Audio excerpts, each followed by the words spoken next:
Bom dia, boa tarde, boa noite. Meu nome é Kalel e hoje é o nosso dia 114 de leitura bíblica de capa a capa. Muito obrigado pela sua presença. Pegue o seu chá, sua água, seu café, sente-se aqui comigo e bora para a nossa leitura de hoje. Fazendo a recapitulação do dia anterior, a gente viu como Eliseu multiplicou e fez vários milagres e livramentos, o machado que flutuava, cegueira sobre os sírios, o cerco de Samaria e a provisão inesperada, a restauração da Sunamita. Esse foi basicamente o que nós vimos nos últimos capítulos de ontem. Agora vamos para os capítulos 9 e 10 de Segunda Reis. Bora comigo então? Capítulo 9 de Segunda Reis. Jeu é ungido para ser rei de Israel. Enquanto isso, o profeta Eliseu chamou um dos jovens profetas e disse: Apronte-se e vá até Ramote de Gileade, leve esse jarro de azeite, e quando chegar lá, procure Jeu, filho de Josafá e neto de Nissi. Leve-o para outra sala, longe dos seus companheiros, e aí derrame azeite na cabeça dele e diga: O Senhor Deus anuncia que está ungindo para ser rei de Israel, depois saia de lá o mais depressa que puder. Então o jovem profeta foi até Ramote de Gileade e lá encontrou reunidos os oficiais de exército e lhe disse: Eu trouxe uma mensagem para o senhor. Geu perguntou: Com qual de nós você está falando?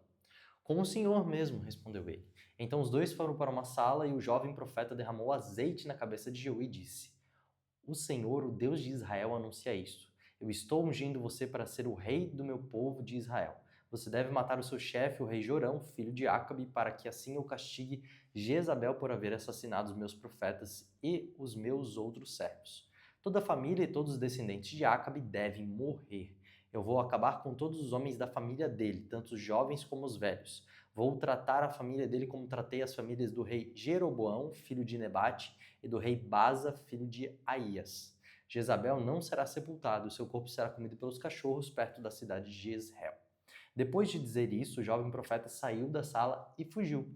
Jeu voltou para o lugar onde estavam seus companheiros e eles perguntaram: Tudo bem? O que aquele louco queria com você? Vocês sabem muito bem o que ele queria, respondeu Geu. Não sabemos não, disseram eles. Conte o que ele disse. Geu contou. Ele me disse que o Senhor Deus anuncia isso. Eu estou ungindo você, Geu, para ser o rei de Israel. No mesmo instante, eles estenderam suas capas sobre os degraus para Geu passar, tocar a corneta e gritaram: Geu é rei. Geu mata Jorão. Então Geu fez uma revolta contra o rei Jorão. Jorão estava em Jezreel tratando dos ferimentos que havia recebido em Ramote Gileade, na batalha contra o rei Hazael da Síria. Por isso Geu disse aos seus colegas oficiais: Se vocês estão do meu lado, não deixe que ninguém saia escondido de Ramote Gileade para ir avisar os moradores de Jezreel. Então subiu no seu carro de guerra e saiu para Jezreel. Jorão ainda não tinha sarado e o rei Acasias de Judá se encontrava ali fazendo-lhe uma visita. Um guarda que estava na torre de vigia de Jezreel viu Jeú e os seus soldados chegando e gritou: Veja alguns homens chegando a cavalo. Aí Joram disse: Mande um homem a cavalo para descobrir se são amigos ou inimigos. O mensageiro foi encontrar-se com Jeú e disse: O rei quer saber se o senhor vem como amigo. Isso não é de sua conta, respondeu Jeú e mandou: Passe para trás de mim. O guarda que estava na torre de vigia contou que o mensageiro havia se encontrado com o grupo, porém não estava voltando. Outro mensageiro foi mandado e fez a mesma pergunta a Jeú, e novamente ele respondeu: Isso não é da sua conta, passe para trás de mim. Novamente o guarda contou que os mensageiros haviam chegado até o grupo, porém estava faltando, e disse também: O chefe do grupo está guiando seu carro de guerra como um louco, exatamente como Jeú faz. Apronte-se o meu carro de guerra, ordenou o rei Jorão. O carro foi preparado e então ele e o rei Acasias saíram, cada um no seu carro para ir ao encontro de Jeú. Eles se encontraram com ele no campo que havia sido de Nabote. Aí Jorão perguntou: Você veio como amigo? Jeú respondeu: Como podemos ser amigos quando ainda continuam as feitiçarias e a adoração de ídolos que Jezabel, a sua mãe, começou? Então Jorão virou o seu carro e fugiu, gritando para Acasias: É uma traição, Acasias. Mas Jeú puxou a corda do seu arco com toda a força e atirou uma flecha que feriu Jorão nas costas. A flecha atravessou o seu coração e ele caiu morto no seu carro de guerra. Aí Jeú disse a Bidkar, o seu ajudante: Pegue o corpo dele e jogue no campo que era de Nabote. Lembre que quando nós dois estávamos juntos andando a cavalo atrás de Acabe, pai de Jorão, o Senhor Deus disse essas palavras contra Acabe: Ontem eu vi o assassinato de Nabote e dos seus filhos e prometi que castigaria você aqui neste campo. Egeu ordenou seu ajudante: Pegue o corpo de Jorão e jogue no campo que era de Nabote para que assim seja cumprida a promessa de Deus, o Senhor. A morte de Acasias. O rei Acasias de Judá viu o que tinha acontecido e fugiu no seu carro na direção da cidade de Bet-Agã. Mas Jeú o perseguiu e disse a seus soldados: matem Acasias também. E eles o feriram quando ele ia no seu carro pela estrada que sobe para Gur, perto da cidade de Ibleão. Mas Acasias conseguiu fugir até a cidade de Megido, onde morreu. Os seus oficiais levaram o corpo de volta para Jerusalém e o sepultaram nos túmulos dos reis na cidade de Davi. Acasias havia começado a reinar em Judá no ano 11 do reinado de Jorão, filho de Acabe, em Israel. Jezabel é morta. Jeú chegou a Jezreel e Jezabel ficou sabendo disso. Então pintou os olhos, penteou os cabelos e ficou numa janela no palácio, olhando para a rua. Quando Jeú entrou pelo portão do palácio, ela gritou: Olá, Zinri, assassino do seu senhor. Jeú olhou para cima e gritou: Quem está do meu lado? 2 ou 3 oficiais do palácio olharam para ele de uma janela e Jeú lhe disse: Joguem essa mulher daí. Eles a jogaram e o sangue dela respingou a parede e os cavalos. Jeú passou por cima dela com os cavalos e o carro e entrou no palácio. E depois que comeu e bebeu, disse: Peguem aquela maldita e a sepultem, afinal de contas ela é filha de um rei. Mas os homens que saíram para sepultá-la só encontraram a caveira, os ossos das mãos e dos pés. Então eles voltaram e contaram a Jeú e disse: Foi isso que o Senhor Deus disse que ia acontecer quando falou por meio do seu servo Elias, da cidade de Tisbé. Os cachorros comerão o corpo de Jezabel perto da cidade de Israel. Seus restos serão espalhados ali como esterco e assim ninguém poderá dizer: esta era Jezabel. Capítulos muito sanguinários esses que a gente acabou de ver, certo? E uma das coisas que a gente percebe aqui no capítulo 9 é quando Jeú é ungido para ser rei. No versículo 24 e versículo 25, a gente vê que Jeú foi um homem que procurava violentamente dar cabo às palavras proféticas que foram faladas a respeito dele. Tanto no versículo 24, que fala de como Jeú matou o rei Jorão, quanto no versículo 35, com a morte de Jezabel, vemos uma forma radical de andar sobre a palavra do Senhor. Às vezes, tudo que Deus precisa é apenas de um louco para tomar a responsabilidade para si e acreditar que assim vai ser feita a vontade do Senhor. Basicamente, o que isso significa para nós, né? Significa que quando o Senhor ele dá para nós uma responsabilidade, às vezes tudo que ele precisa é de alguém que seja louco o suficiente para acreditar que uma palavra basta para fazer tudo o que nós precisamos fazer. Assim como Jeú fez aqui. O próprio Deus fala exatamente no final do versículo 36. Foi isso que o Senhor disse que ia acontecer quando falou por meio do seu servo Elias de Tisbé. Os cachorros comerão o corpo de Jezabel, parte da cidade de Jezreel, e seus restos serão espalhados ali como esterco, e assim ninguém poderá dizer: esta era Jezabel. Isso era uma profeta que o profeta Elias, uma geração anterior, tinha declarado a respeito de Jezabel.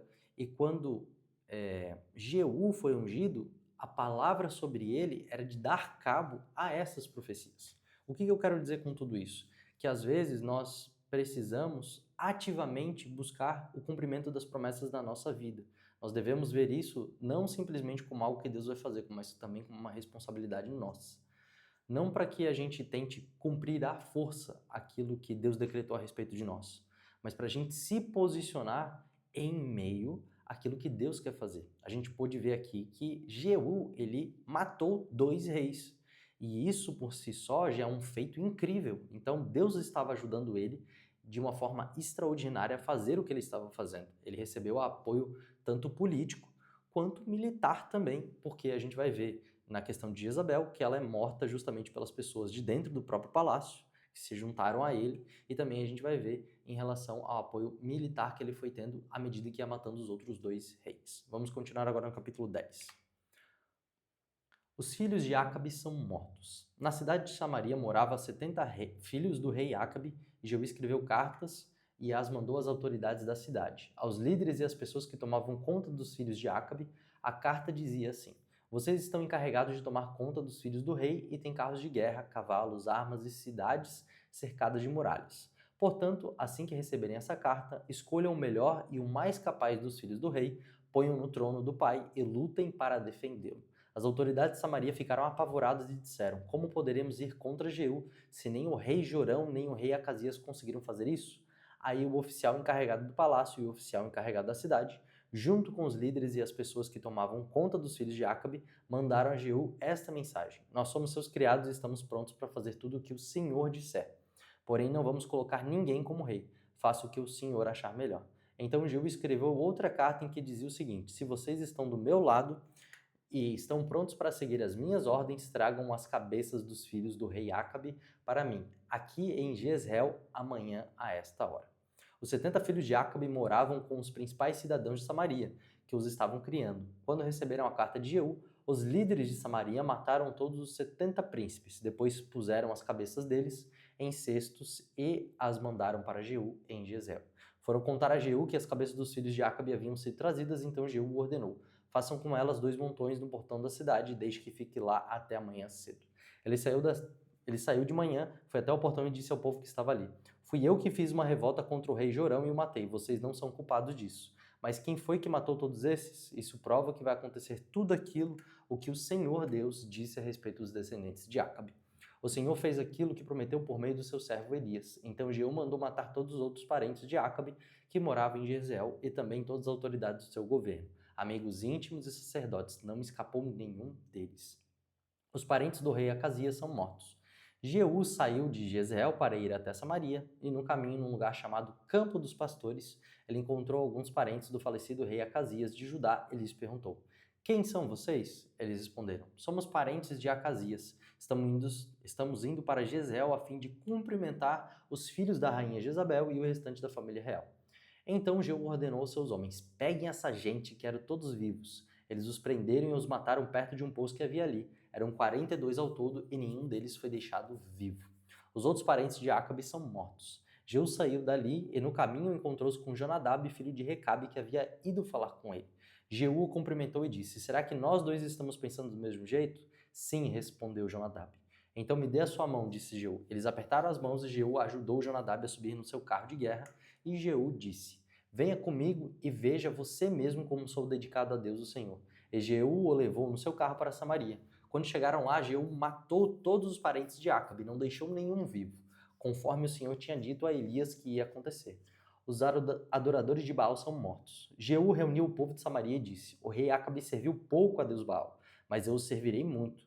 Portanto, reuniu agora todos os profetas de Baal, todos os seus adoradores e todos os seus sacerdotes. Que não falte nenhum, pois eu vou oferecer um grande sacrifício a Baal, e quem não vier será morto. Mas esse era um jeito de Jeú enganar os adoradores de Baal para poder matá-los. Então Jeú deu a seguinte ordem: anuncie um dia de adoração em honra do Deus Baal. O aviso foi feito e Jeú mandou mensageiros por toda Israel. Então vieram todos os adoradores de Baal, não faltou nenhum.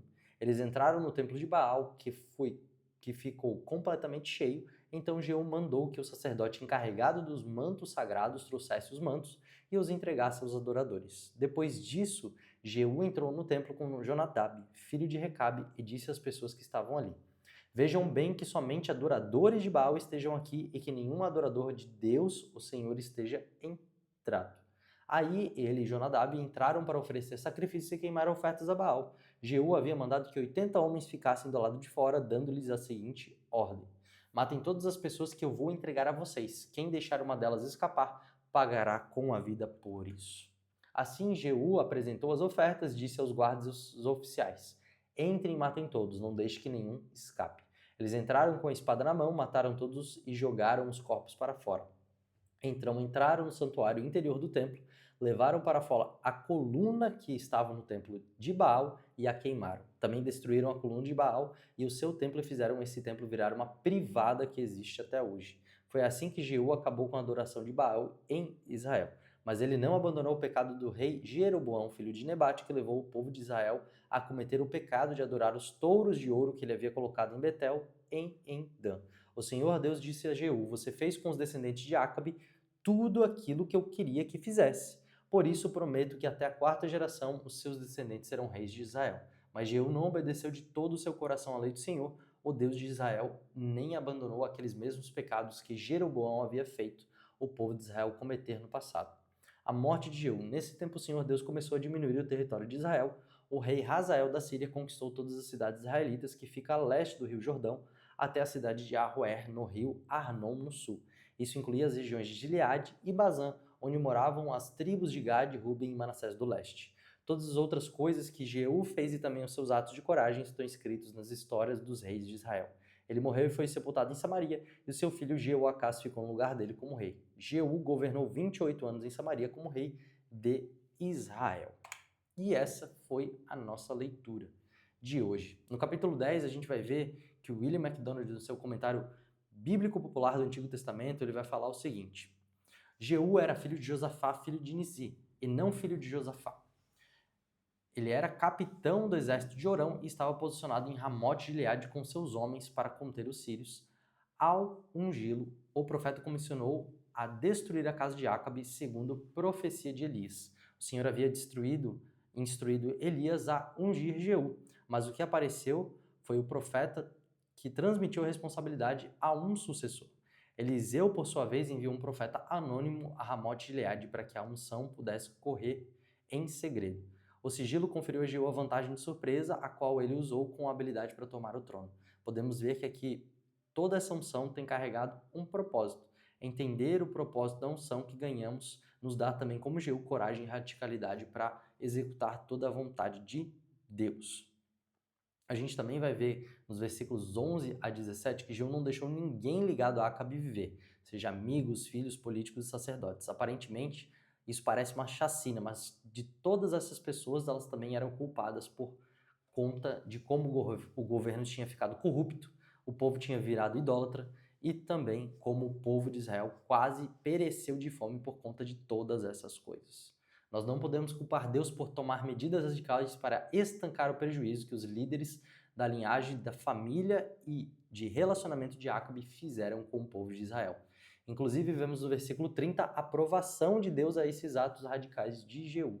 Deus aprova todos os atos radicais de Jeú e a reforma sanguinária era necessária, porque ela foi feita por Jeú.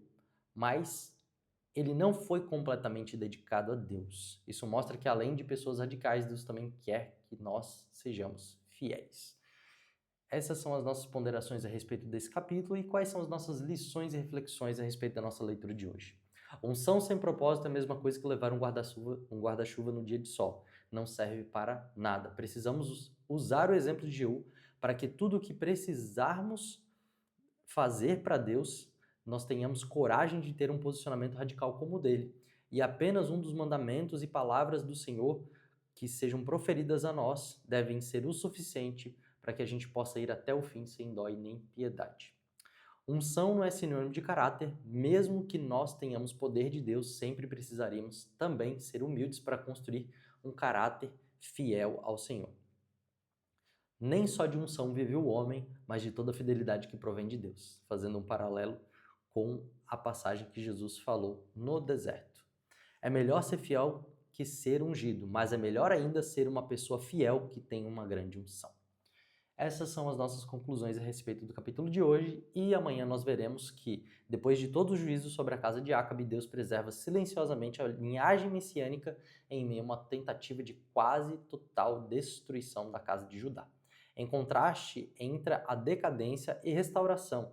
Veremos como o Senhor continua sustentando a sua aliança mediante o povo de Deus. Muito obrigado pela sua presença, te espero aqui amanhã e que Deus te abençoe. Até mais.